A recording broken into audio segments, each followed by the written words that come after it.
ဒီဇင်ဘာလ18ရက်ခုနှစ်သားသမီးအားလုံးအတွက်တနေ့တာဟောစတယ်လေးဖြစ်ပါလေဗျာမိတ်ဆွေခုနှစ်သားသမီးပေါင်းဘေးကင်းကျန်းမာချမ်းမြေ့ပြည့်စုံနိုင်ကြပါစေမိမိကိုယ်ကိုယ်လည်းကောင်းတည်တဲ့ကောင်းအောင်ရွတ်ဆောင်တော်မူနိုင်ကြပါစေလို့လိုက်လဲဆုတောင်းမြတ်တာပို့တာအပ်ပါတယ်ခင်ဗျာဒီနေ့2025ခုဒီဇင်ဘာလ18ရက်ကြာသပတေးနေ့တနေ့တာအတွက်တနေ့တာဟောစတယ်လေးဖြစ်ပါတယ်ဗျာဒီနေ့ဟာခုနှစ်သားသမီးမိတ်ဆွေများအနေနဲ့စံစီစေးစားရောင်းဝယ်ဖောက်ကားခြင်းဆိုင်ရာလုပ်ငန်းတွေတင်တဲ့ကိစ္စအခြေရာကိစ္စတွေခရီးသွားလာရေးတည်ယူပို့ဆောင်ရေးစိုက်ပျိုးရေးဆိုင်ရာအလုပ်တွေပြုလုပ်ဆောင်ရွက်တဲ့နေ့ဖြစ်ပါတယ်ဗျဒီနေ့ပဲကံတရားရဲ့ထောက်ပံ့ရရှိစေဖို့ဆိုရင်တော့အညိုရောင်မီးကိုရောင်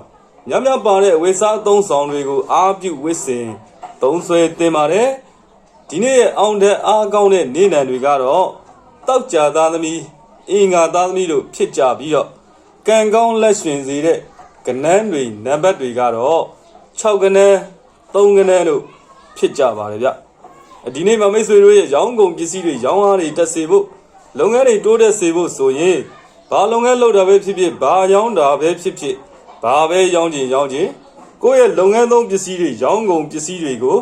စတီးစုံလေးတစ်ချောင်းနဲ့အစင်ပြာစတီးစုံသေးကြီးတိုးရှိစတီးစုံလေးတစ်ချောင်းနဲ့တို့ခောက်ပြီးတော့ဆူတောင်းတင်ပါတယ်ဒီနေ့ကံပွင့်ကံမြင့်စေဖို့အတွက်ဆိုရင်တော့မြတ်စွာဘုရားမှာပဲဖြစ်ဖြစ်ကြီးကဲသူအပေါင်းအသင်းမိတ်ဆွေတွေကိုပဲဖြစ်တရားပါတဲ့မုတ်တမျိုးတင်မောဒီဇီးဖြော်ရည်တမျိုးလှူဒန်းဒါနပြုခြင်းအဖြစ်ကံတရားရဲ့အထောက်ပံ့တွေရရှိနိုင်ကြပါစေကိုယ်စိတ်နှပြကျမ်းမာချမ်းသာပြီးကောင်းကျိုးလိုရာစံတာများလဲ